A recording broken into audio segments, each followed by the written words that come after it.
Muito bem, vamos então retomar a nossa caminhada. Para aqueles que nos acompanham à distância e de repente caiu aí no nosso canal, não tá acostumado com o que estamos fazendo aqui. Nicolas, não é isso? O Nicolas que está conosco a primeira vez. Ô Nicolas, você serve a Cristo em que igreja? Pingo d'Água. Opa, Igreja Presbiteriana de Pingo d'Água. Que bom. Então, Nicolas, eu quero que você saiba que esse programa de estudos aqui na quinta-feira, nós estamos estudando a Bíblia, as doutrinas bíblicas, e para nos auxiliar, nós estamos usando a Confissão de Fé de Westminster, viu? Então, nós já temos muito tempo de caminhada aí nesta série. Hoje nós vamos continuar a analisar o capítulo 8. Já estudamos o capítulo de 1 a 7, chegamos ao capítulo 8, e o tópico do capítulo 8 é de Cristo, o mediador. Em suma, nós temos aprendido que Deus escolheu se relacionar conosco por meio de aliança, e esse relacionamento com Deus requer um mediador, não é? Então, o mediador escolhido pelo próprio Deus é o seu eterno Filho que se encarnou. Jesus Cristo é o mediador. Nós já aprendemos que, para fazer esse papel de mediador, ele precisa ser, ao mesmo tempo, Deus e homem. E ele é Deus e homem. Senão, ele não poderia fazer essa mediação entre Deus e nós. Ok? Vamos ler o parágrafo 6, não é? Desse capítulo 8. Ainda que a obra da redenção não foi realmente cumprida por Cristo, senão depois da sua encarnação, contudo, a virtude, a eficácia e os benefícios dela, em todas as épocas sucessivamente, desde o princípio do mundo, foram comunicados aos eleitos naquelas promessas, tipos e sacrifícios pelos quais ele foi revelado e significado como a semente da mulher que devia esmagar a cabeça da serpente, como o cordeiro morto desde o princípio do mundo, sendo o mesmo ontem, hoje e para sempre. Então, prestem bem atenção no que esse parágrafo está afirmando, não é? Esse parágrafo nos ajuda a entender a salvação daqueles que viveram antes da encarnação do Verbo. Prestem atenção. Ele diz o seguinte: a obra de redenção não foi realmente cumprida por Cristo, senão depois da sua encarnação. Preste bem atenção. Jesus Cristo encarnou-se há cerca aí de pouco mais de 2000 anos, não é? Que ele encarnou-se. Ele sempre foi Deus. Ele sempre existiu como Deus. Ele não sempre existiu como ser humano. Ele sempre existiu como Deus. Mas houve um momento em que a Bíblia chama de a plenitude do tempo. Ele foi enviado para assumir a natureza humana. E era condição sine qua non, condição sem a qual não seria possível ele realizar a obra salvadora, a sua encarnação. Como é que ele, sendo Deus, não sendo homem, sendo só Deus, poderia, por exemplo, morrer no seu lugar? Deus não morre. Não é verdade, Fidel? Quem morre é homem, não é? Se ele não fosse homem, ele não poderia morrer. Então, foi necessária a sua encarnação para que ele pudesse salvar a você e a mim. Então, o que está dizendo ali é que a redenção não foi realmente cumprida por Cristo, realizada por ele, senão depois da sua encarnação. Ele só efetivamente nos salvou depois da sua encarnação. Então a pergunta é: como é que os crentes que viveram antes da encarnação foram salvos? Se a salvação só foi efetivada depois da encarnação, e aqueles que viveram antes da encarnação? Por exemplo, o rei Davi, homem segundo o coração de Deus, Abraão, não é? Como é que esses irmãos nossos que viveram antes da encarnação foram salvos? É disto que esse parágrafo está falando. Então, esse parágrafo está falando que a virtude, a eficácia e os benefícios dessa obra salvadora foram comunicados em todas as épocas, desde o princípio do mundo. Então, por exemplo, muito provavelmente, eu creio que Adão foi um crente. Adão foi salvo. Como é que ele foi salvo? Pela obra de Jesus Cristo na cruz. Olha, mas Jesus Cristo não tinha se encarnado ainda. Mesmo assim, os benefícios, a eficácia e a virtude da obra de Jesus, que ainda estava no futuro, foram comunicados aos eleitos de Deus desde o princípio do mundo. Então, como é que eles foram comunicados? Vejam bem, foram comunicados pelas promessas, tipos e sacrifícios. Por exemplo, Adão tinha uma promessa do Evangelho? Claro que tinha. Quando Deus impôs uma maldição, ele já pregou o Evangelho a Adão e fez uma promessa. Falou, olha, o descendente da mulher vai esmagar a cabeça da serpente. Então, essa é uma promessa que Adão ouviu, certamente acolheu no seu coração, creu na promessa, e a virtude, os benefícios, a eficácia da obra futura de Jesus já lhe foi comunicado por meio de promessa, não é? Não apenas promessas, veja bem, tipos e sacrifícios.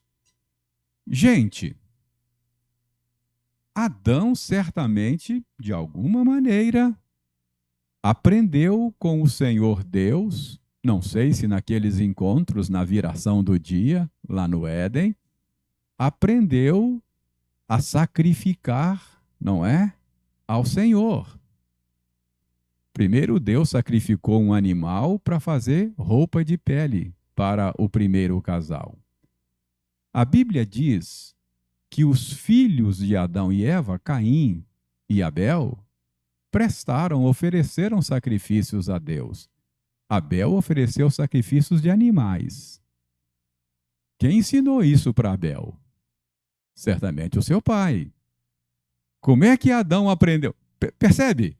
Então, o Evangelho, de maneira tipológica, sacrifícios ilustrativos da obra do Messias, já estava acontecendo, e por meio deles, a eficácia, a virtude, os benefícios da obra de Cristo já estavam sendo comunicados aos eleitos de Deus desde o princípio do mundo.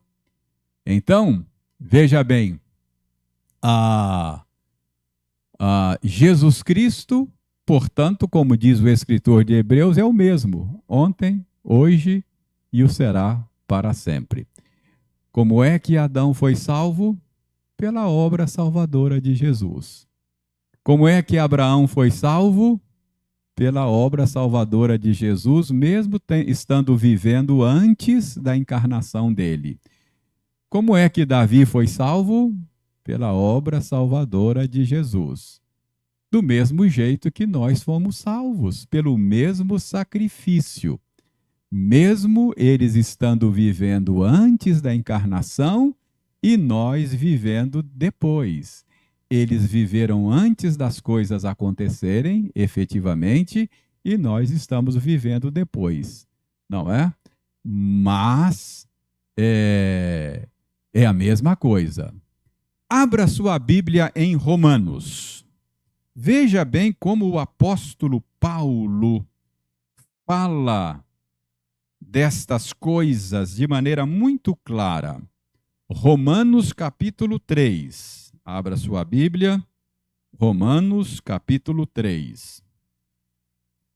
Veja bem.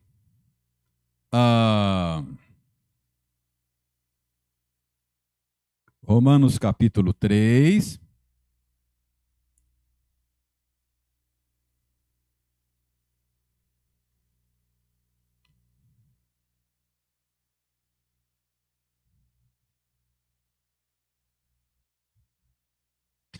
Verso 25. Paulo diz aí que Deus propôs no sangue de Jesus, ofereceu Jesus Cristo na cruz, como propiciação, mediante a fé, para manifestar a sua justiça, por ter Deus, na sua tolerância, deixado impunes os pecados anteriormente cometidos, tendo em vista a manifestação da sua justiça no tempo presente, para ele mesmo ser justo e o justificador daquele que tem fé em Jesus. Então, observem no verso 25 que, final do verso 25, Paulo diz que Deus deixou pecados impunes, pecados anteriormente cometidos.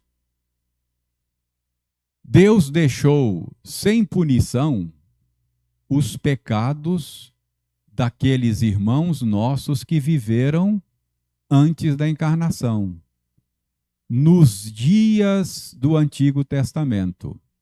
Os pecados de Davi ficaram impunes, os pecados de Abraão ficaram impunes. O próprio escritor de Hebreus diz que sangue de bode, sangue de cordeiro, não pode lavar pecados. Aqueles sacrifícios de animais, eles não tinham eficácia para perdoar pecados. Era apenas uma ilustração, uma parábola, um tipo de algo que haveria de acontecer no futuro. Mas em si mesmos, aqueles sacrifícios não eram eficazes. Então, os pecados anteriormente cometidos ficaram impunes. Mas será que Deus deixou de ser justo? Será que Deus deixou pecados impunes? A Bíblia diz que ele não pode sequer ver o mal e ficar indiferente. Ele é o reto juiz. Como é que ele deixou os pecados impunes? Verso 26. Como é que começa o verso 26? Ele deixou os pecados impunes porque ele tinha em vista o quê? A manifestação da sua justiça no tempo presente. Por que que Deus tolerou o pecado dos seus eleitos nos dias do Antigo Testamento? por que que ele não puniu imediatamente aqueles pecados? Porque ele tinha em vista um dia já agendado, quando ele faria isso onde? Na cruz do Calvário. Então, Deus deixou de puni-los porque ele sabia que chegaria o momento de fazê-lo, e ele fez. A mesma coisa acontece com o réprobo, com o ímpio. Por que que Deus tolera o pecado do homem ímpio hoje e Deus não derrama fogo sobre ele já? Pacientemente Deus tolera. Por quê? Porque ele já tem em vista um dia quando ele haverá de julgar o mundo com justiça. Ele já agendou o dia de fazê-lo. Percebe? Então o verso 26 aí diz que desta maneira, mesmo tolerando o pecado, deixando o pecado impune, Deus é justo e justificador daqueles que têm fé em Jesus. Então, você consegue entender o que os nossos irmãos estão dizendo no parágrafo 6 do capítulo 8 da Confissão de Fé?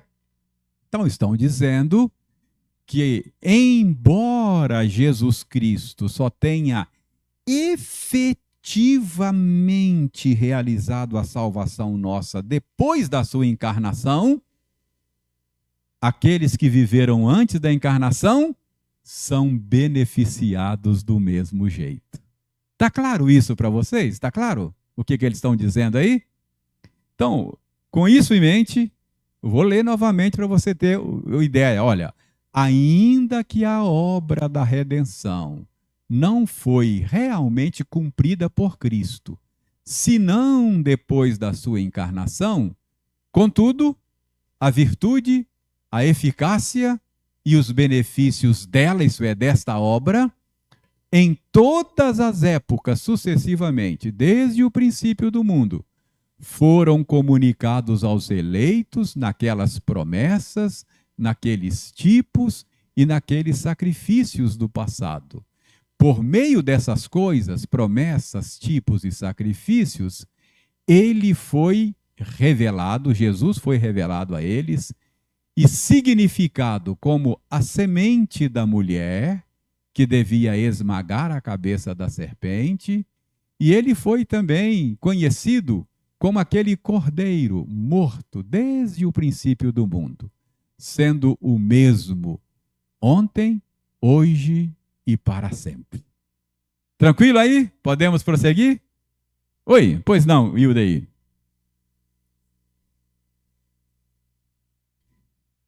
Sim, sim. Mas os que nascem hoje já nascem depois da coisa efetivada, né? Então Jesus já efetivou. O problema é como é que alguém se beneficia de alguma coisa que ainda não aconteceu. Entendeu? Como é que alguém vai se beneficiar de alguma coisa que não aconteceu?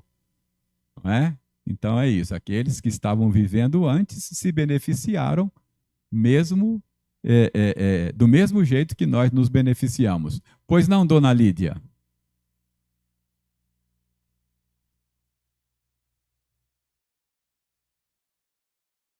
Sim, sim, mas ele fazia de maneira ilustrativa, tipológica, aquilo que Jesus ainda haveria de fazer.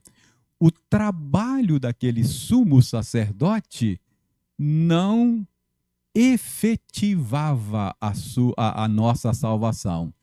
Tanto é que ele tinha que fazer isso vez após vez, repetir aquilo sempre. Jesus fez de uma vez por todas, não precisa mais repetir o que ele fez, não é? Mas é isso mesmo, é isso mesmo. Isso é o meio que Deus usou para comunicar aos que viveram antes da encarnação de Cristo os benefícios da obra dele. Ok? Então vamos prosseguir. No parágrafo 7, 7, parágrafo 7 diz o seguinte: Cristo, na obra da mediação, age de conformidade com as suas duas naturezas, fazendo cada natureza o que lhe é próprio. Contudo, em razão da unidade da pessoa, o que é próprio de uma natureza é, às vezes, na Escritura, atribuído à pessoa denominada pela outra natureza. Então, irmãos, aqui nesse parágrafo, a confissão de fé nos ajuda a compreender a linguagem bíblica a respeito da pessoa misteriosa de Jesus. Preste bem atenção. Nós precisamos entender, até onde é possível entender, né? A gente não entende em toda a sua extensão e profundidade a pessoa de Jesus. Mas a gente tem que tomar cuidado para não fazer confusão.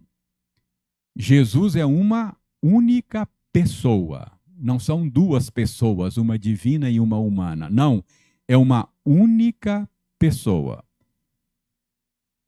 Mas são duas naturezas em uma única pessoa. Essas duas naturezas, elas não estão separadas a ponto de formarem duas pessoas. Mas elas não estão unidas a ponto de se fundirem uma na outra. Não. A natureza humana e a natureza divina estão lá na pessoa dele.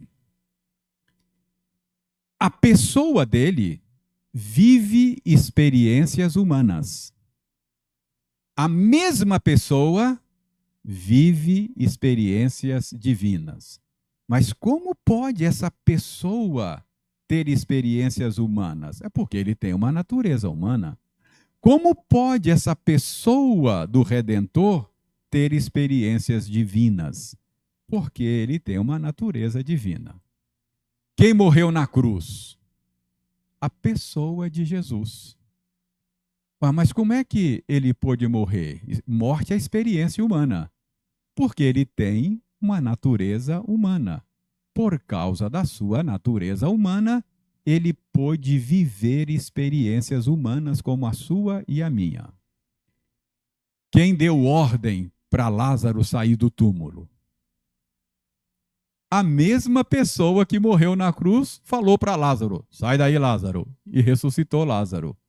Mas como é que pode essa pessoa mandar um morto sair do túmulo já estando em avançado processo de putrefação?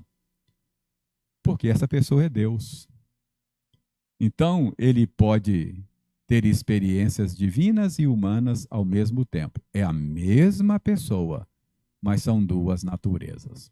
Agora, para complicar mais, preste atenção no que está dizendo aqui.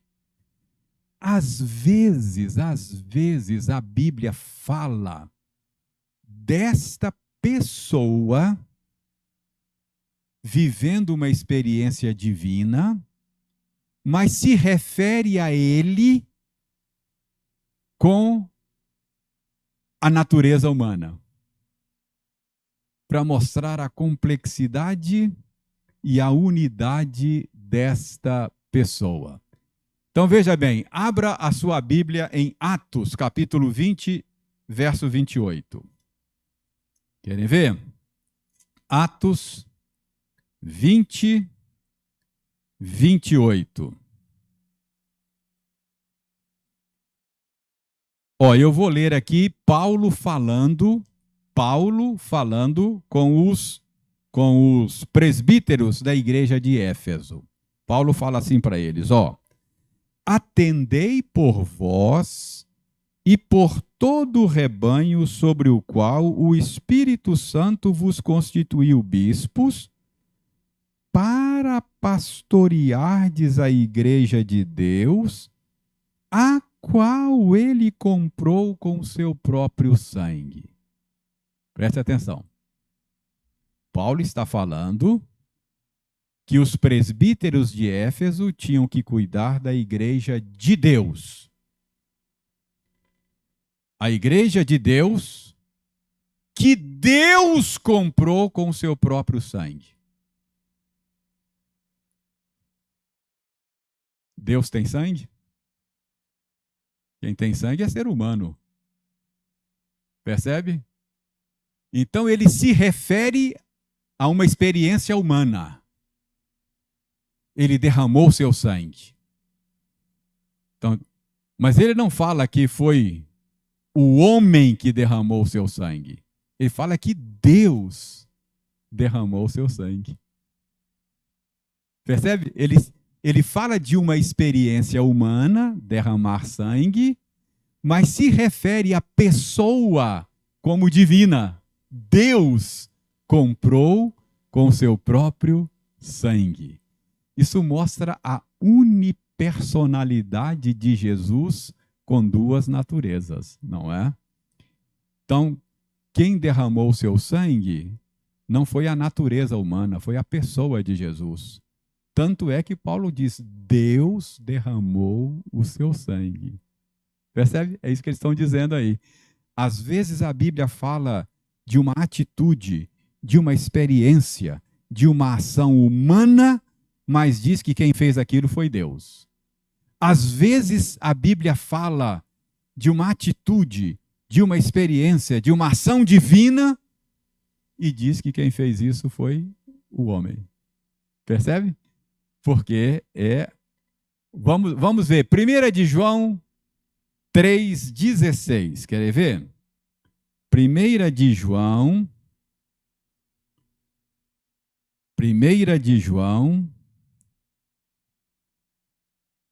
3,16.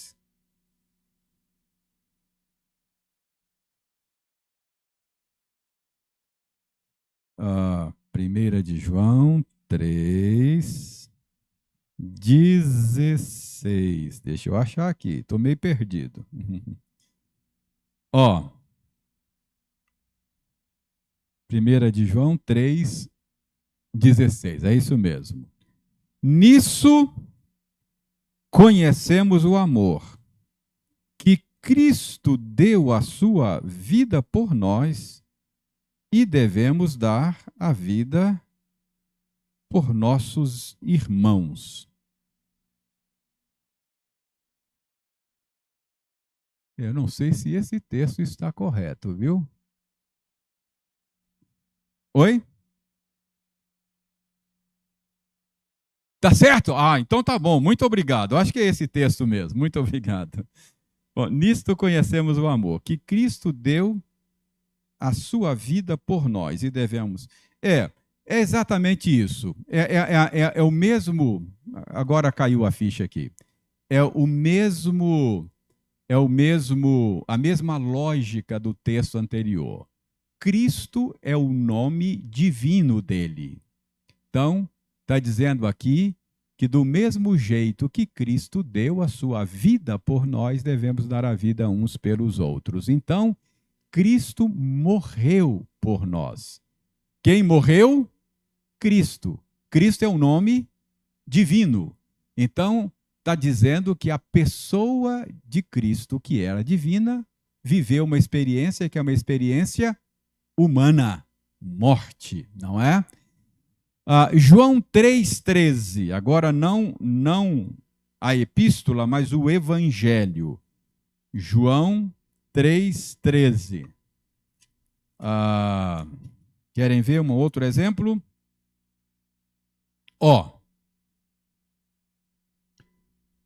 Ora, ninguém subiu ao céu, senão aquele que de lá desceu, a saber, o Filho do homem que está no céu. Ninguém subiu ao céu, senão aquele que de lá desceu, a saber, o Filho do homem. Então está dizendo que Jesus Cristo, ele subiu ao céu porque de lá ele veio. Não é? Essa é uma experiência, essa é uma realização, uma obra do Deus Filho. No princípio era o Verbo estava com Deus, o Verbo era Deus. E esse Deus, ele veio até nós e se encarnou. Então, quem veio do céu, de fato, é um ser divino. Mas aqui, a Escritura se refere a esse ser divino que veio do céu como sendo o Filho do homem. Filho do homem é uma expressão que aponta para a natureza humana de Jesus. Então, deixe-me ler novamente o parágrafo 7. Cristo, na sua obra da mediação, ele age de conformidade com as suas duas naturezas. Então, às vezes ele age como nosso mediador, fazendo coisas da natureza humana. Às vezes ele faz coisas da natureza divina. Coisas próprias da natureza humana e próprias da natureza divina. Todavia, por causa da unidade que há nessa pessoa do Redentor, a natureza humana e divina estão unidas de tal maneira que a Bíblia pode falar que Jesus fez coisas de homem se referindo a ele com nome divino. E o contrário também. Diz que, por exemplo, diz que Deus morreu, não é? E diz que o Filho do Homem desceu do céu. Então, isso só é possível por causa desta misteriosa unidade que há na pessoa do mediador. Ok? Então, é a misteriosa pessoa de Jesus, não é? O nosso Redentor. 8. Chegamos então ao parágrafo 8 do capítulo 8. Cristo, com toda certeza e eficazmente, aplica e comunica a salvação a todos aqueles para os quais ele a adquiriu. Isto ele consegue fazendo intercessão por eles e revelando-lhes na palavra e pela palavra os mistérios da salvação, persuadindo-os eficazmente pelo seu Espírito a crer e a obedecer, governando os corações deles pela sua palavra e pelo seu Espírito. Ele vence todos os inimigos deles por meio de seu onipotente poder e sabedoria, da maneira e pelos meios mais condizentes com a sua admirável e inescrutável dispensação. Então vejam bem, como é que a salvação que Cristo conquistou por nós se torna parte da nossa experiência? Como é que nós nos beneficiamos de algo que outra pessoa fez? Quem morreu na cruz foi Jesus. Mas a morte dele é a minha morte. Paulo chega a dizer que nós morremos com Cristo. Ressuscitamos com Cristo. Mas espera aí. Cristo é outra pessoa.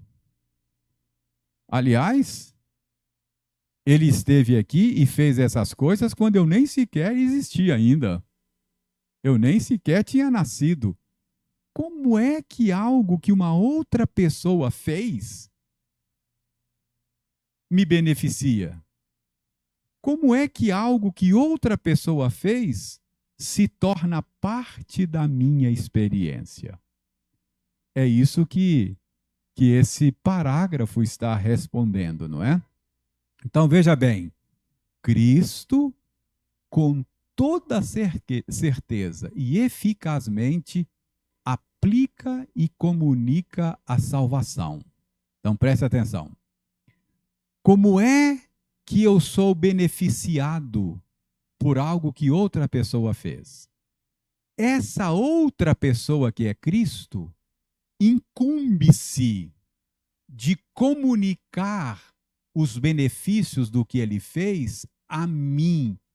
E com toda certeza ele faz isso e faz isso de maneira eficaz. Isso é muito importante, preste atenção. Na cabeça de muita gente, o Senhor Jesus realizou a obra dele, né? Ele realizou a obra dele e agora ele fala, agora é com vocês, se vira aí, a minha parte eu já fiz. Na cabeça de muita gente é assim que a coisa funciona, não é? Na cabeça de muita gente, a pessoa acha que é... Pois não? Pois não?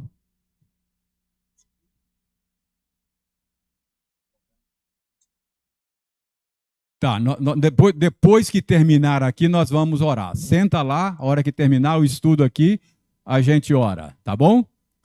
Então senta lá e depois a gente faz isso. Então, irmãos, veja bem, não é assim que funciona. Não é que Cristo faz o que lhe cabe fazer e depois, você se vira aí, agora é com vocês, a minha parte eu já fiz. Na cabeça de muita gente a coisa funciona assim, mas não é assim que funciona. Aqui está dizendo que o próprio Cristo cuida de eficazmente tornar esses efeitos parte da nossa experiência. Tá claro isso? É o próprio Cristo que faz isso, não é? Agora preste atenção. A pergunta é outra coisa.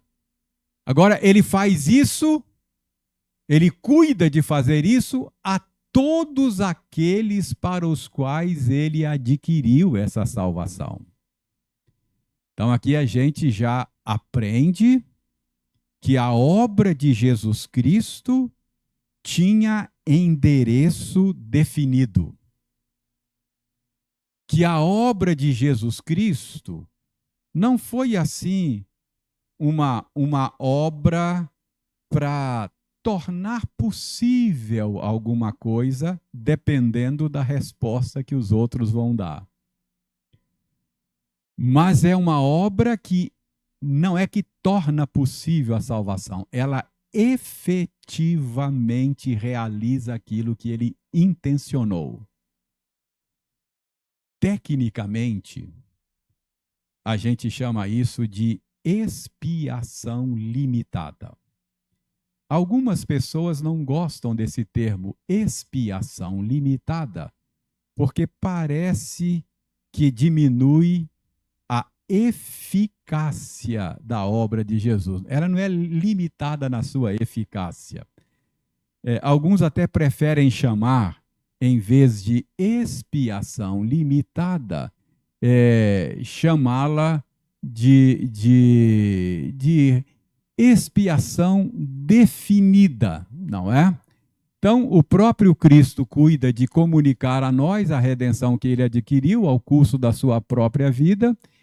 E não é que ele faz a parte dele, isso eu acabei de dizendo, mas a confissão fala da expiação como sendo definida. Quando Jesus realizou a sua salvação, ele tinha em mente um grupo definido de pessoas que se beneficiariam daquilo que ele está fazendo. Por exemplo, você se lembra de Isaías 53? Isaías 53 diz que o Messias veria o resultado das obras das suas mãos e ficaria satisfeito. Percebe? O que isso sugere para nós? Que aquilo que ele intencionou realizar, efetivamente será realizado. Ele disse: eu vim para fazer a vontade daquele que me enviou. E a vontade daquele que me enviou é que eu não perca nenhum daqueles que ele me deu. Então, nenhum daqueles que o Pai me deu vai se perder. Eu morri por eles e eu mesmo me incumbo de comunicar os benefícios da minha obra a eles de maneira eficaz. Então, tá claro isso para você? Não é que Jesus tenta fazer algo e corre o risco de não conseguir. É mais ou menos como aquele amigo meu que disse que lá na cidade que ele morava, comprava carne num açougue que tinha lá um quadro do Cristo crucificado. Está lá o Cristo crucificado, cabeça descaída assim. Sabe qual era a legenda do quadro? Bem que eu tentei. Assim, bem que eu tentei, não é? Como se ele tentasse fazer algo, mas não tinha garantia de que a coisa haveria de chegar onde ele intencionou. Então, Cristo, com toda certeza, de maneira eficaz, ele aplica, comunica a salvação a todos aqueles para os quais ele adquiriu. Então, do início ao fim, ele vai levar a efeito esta obra. Agora a pergunta é: como Cristo faz isso? Não é? Como é que uma pessoa faz coisas em meu benefício e torna aquelas coisas parte da minha experiência? Como é que ele faz isso? Veja lá, ó. Ele consegue isso como? Primeiro, fazendo intercessão por nós, tá?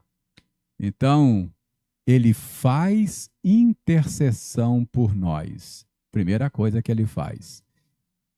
Depois, ele se revela na palavra e pela palavra os mistérios da salvação. Então, ele faz você conhecer esses mistérios. Como ele faz? Na palavra e pela palavra. O que mais Cristo faz para tornar parte da sua experiência a salvação que ele conquistou? Ele faz isto persuadindo eficazmente pelo seu Espírito a crer e a obedecer. O que te conecta a Cristo? O que te conecta a Cristo? Você é unido a Cristo pela fé, não é? Mas como é que essa fé nasce, brota, é gerada no seu coração? O próprio Cristo persuade você, convence você a depositar a confiança nele. E aí você é conectado a ele pela fé e por meio da fé esses benefícios lhe são comunicados. E mais do que isso, ele lhe dá do Espírito dele. Então, o Espírito dele vem habitar você. Então, você é conectado misteriosamente. O Espírito de Cristo liga você a Cristo. E esse Espírito que Cristo concedeu a você, faz brotar no seu coração a fé que você deposita nele. Então você é conectado a ele pela fé e pelo Espírito. Então, os benefícios do que ele fez fluem para você e você recebe esses benefícios. Lembra da figura que Jesus usa da videira verdadeira? Eu sou a videira, vocês são os ramos, não é? Vocês estão conectados a mim de maneira orgânica, vital. Assim como a seiva da videira flui para os ramos, para que eles possam frutificar, os benefícios daquilo que eu fiz flui para vocês. E vocês recebem a vida que flui de mim para vocês. Então, o que ele fez me beneficia por causa desta conexão. Então, vamos para terminar rapidamente. Primeiro lugar, o que ele faz? ele intercede por você. Gente, isso não é pouca coisa, não. Lembre-se de que Cristo é o único intercessor a quem Deus ouve. Por quê? Porque ele e o Pai são um. A perfeita harmonia entre a vontade de Cristo e a vontade do Pai. O Pai disse: esse é o meu filho amado em quem eu tenho. Lembro uma vez que alguém disse assim: eu não sei quem esse homem é não. Aquele cego que Jesus curou, né? Acho que foi ele que disse: eu não sei quem é esse homem não. Agora, uma coisa eu sei. Deus não ouve pecadores. Teologia do cara é a boa. Deus não ouve pecadores. E Deus ouviu esse homem. Aliás, ele é o único que Deus ouve. Esse é o meu filho amado em quem eu tenho prazer. Esse eu ouço. Mas Deus não ouve a sua oração? Ouve. Por que que ouve? Por causa da sua ligação com Jesus. No fundo, ele ouve a Jesus. Ele só ouve você porque a sua oração chega lá nos lábios de Jesus. Ele não ouve por sua causa, ele ouve por causa de Jesus. Percebe? Quem não está ligado a Jesus nem sequer ora. Ninguém pode vir eu sou o caminho, a verdade e a vida, não é? E ninguém vem ao Pai a não ser por mim. Você só é ouvido por causa da sua ligação com Jesus. Como é que você termina a sua oração? Em nome... Pai, eu estou pedindo isso aqui, mas no fundo não sou eu que estou pedindo, não. É Jesus que está pedindo, tá bom? É isso que você está falando. Percebe? Então, gente, como é que Jesus comunica a você os benefícios da obra dele? Orando por você. Esse é o intercessor que Deus ouve. Então, os benefícios dele se tornam meus por causa da sua intercessão. Em segundo lugar, Cristo lhes revela na palavra e pela palavra os mistérios da salvação, gerando a fé que une a ele para a salvação. Então, veja bem, a fé é um dom que Cristo lhe concede por meio da palavra e do Espírito. Você não é salvo por sua fé, mas é mediante a fé. Você consegue fazer essa distinção? Tem muita gente que acha que é a fé que me salva. Não, quem te salva é Cristo. Você pode ter uma fé forte, mas se a sua fé é forte e for depositada num barco furado, você vai para o fundo do oceano. Você pode até ter uma fé vacilante, mas se for num barco forte, você vai para o outro lado do oceano. Pela graça sois salvos, mediante. Então,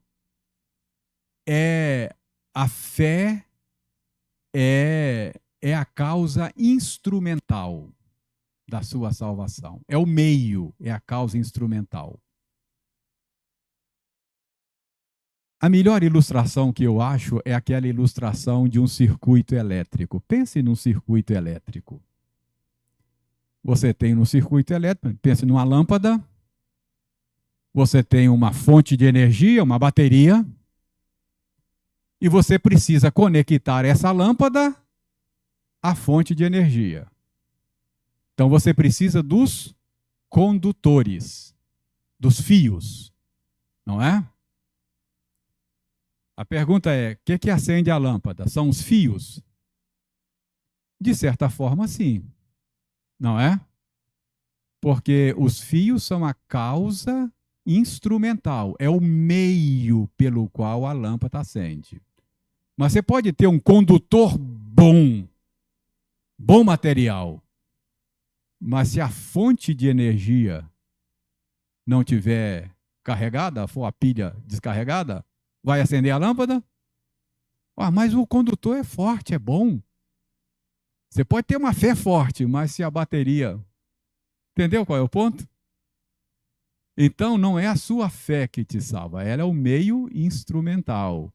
Ela te conecta a Jesus. Então, por meio da fé, você recebe os benefícios da obra de Jesus. Então, ele gera fé no seu coração, conecta a ele, e isso por meio da palavra e do Espírito. E em terceiro lugar, o que mais Cristo faz? Diz aí, ele governa o coração deles pela palavra e pelo Espírito, fazendo-os viver em novidade de vida.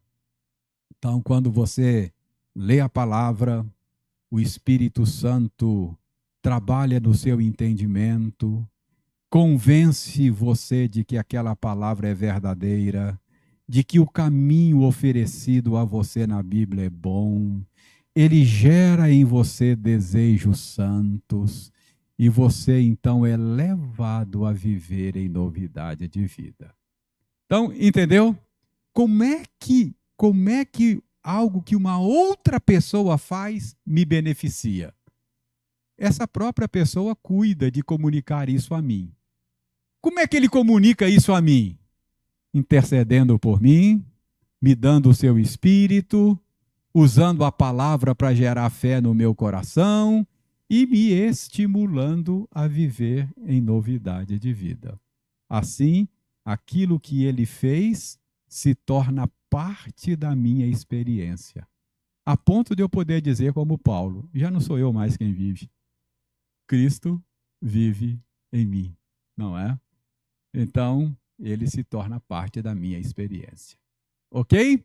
E o que mais que ele faz? Que mais que ele faz? Para terminar mesmo agora, ele vence todos os inimigos nossos por meio do seu onipotente poder e sabedoria, da maneira e pelos meios mais condizentes com a sua admirável e inescrutável dispensação. A gente sabe que tem muitas forças neste mundo que se opõem à nossa salvação. Não é verdade? A Bíblia diz que nós somos seduzidos pelo curso desse mundo. A Bíblia diz que Satanás anda como leão, rugindo, procurando alguém para devorar. A Bíblia fala que ele arma ciladas, às vezes ele não ataca de maneira violenta, mas de maneira sutil, não é? A Bíblia fala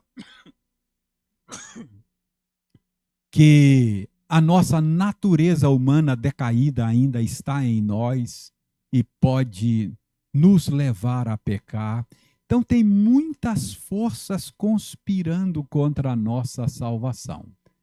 Mas maior é aquele que está em nós do que aquele que está no mundo. Ele vence todos os inimigos nossos por meio do seu onipotente poder. Por que você continua crente? Por que você não apostatou da fé nessa semana? Certamente existem forças poderosíssimas que têm grande interesse em acabar com você. Por que você continua crente? Porque você está sendo guardado pelo poder de Deus. Que coisa maravilhosa, não é? Que coisa maravilhosa. Então, ele está continuamente nos protegendo das investidas do maligno. Então, meus irmãos, como é que algo que uma outra pessoa fez me beneficia?